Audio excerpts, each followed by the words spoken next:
Welcome to Masterpiece Theater. Ha! Just kidding. Hey, I had a little discussion with Eddy Ortiz today from Central Scheduling. He's going to share a few tips with us about what makes for good phone etiquette, and a lot of these tips that you could use on the telephone, you could also employ in speaking directly with your clients. So, without further ado, here's Eddy. Eddy, first and foremost, what would you say is the most important thing about talking to a client when you call them up?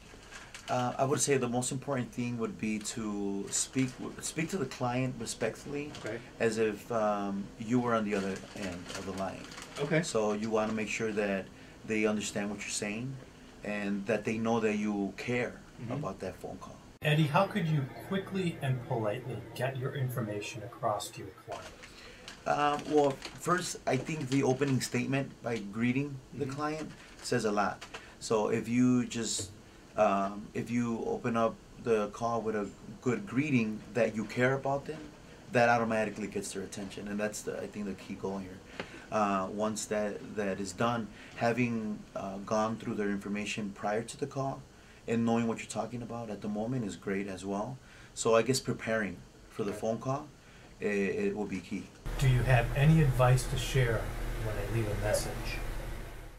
For example, if I call and I get the voicemail message, I will say, hello, this is Eddy with CETA Scheduling, CETA Weatherization Scheduling Department, and we're calling to, we would like to set up an appointment. Your application has been approved, and you can please contact us at 312-260-9900 extension 8365 at your earliest convenience so that we can set up an appointment.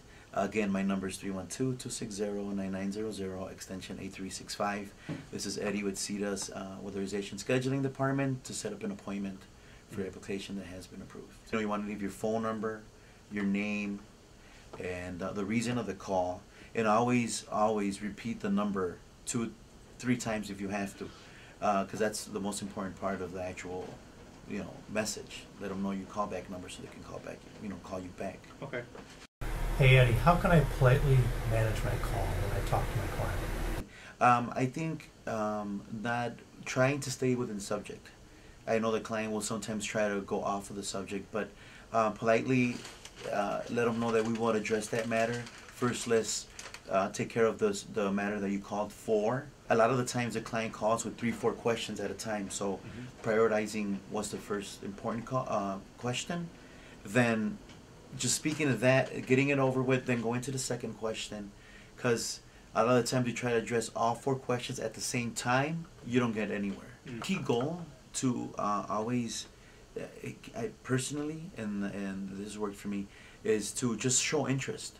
Ma'am, I totally understand, we can touch on that. However, can we get it scheduled, and then I'll give you further explanation on that. And let them know that you do care about the phone call and that you are going to address it, but we need to schedule it first, and then we can go on and give her more information. What if the client answers the phone angry? The opening statement is CETA Weatherization Scheduling Department. Your application has been approved. And that is an eye catch for them right away, because they're like, oh, now they want to talk to you. Right. You're not a bill collector. I guess the opening statement saying it's Eddy with CETA Weatherization Department, and this, so they could give you some importance and that they want to talk to you. And then how often will they say, and you want to do what to my house? What do you do then? I mean, how do you handle a client who doesn't quite understand why you're calling? Well, then we go, do you recall applying for weatherization? A lot of the times they say no, because especially right now we have this year lapse. Then we advise them, do you recall applying for LIHEAP? For your gas and light bill? Yes, we do. Okay, do you recall applying for weatherization then? Then they'll be like, oh, yes, I do. So then, we'll go forward with that, advising them. But then we tell them, we don't know what we're going to do to your home yet. We don't decide, nor does the owner, nor does the assessor. The state does. So once we go out there, we get all this data, we send it to the state. The state then decides, what are we going to do to your home?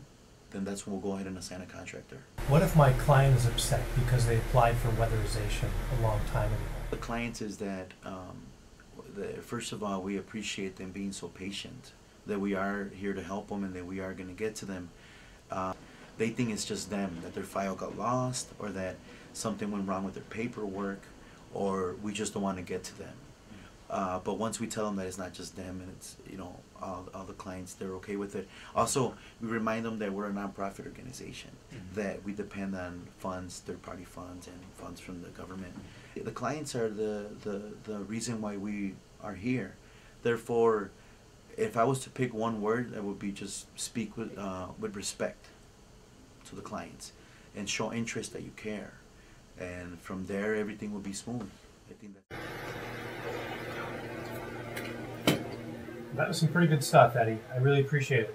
Thanks a lot for sharing your wealth of wisdom and information. And remember that everybody can use the information that Eddie gave us, not only in talking on the phone, but also speaking to clients personally.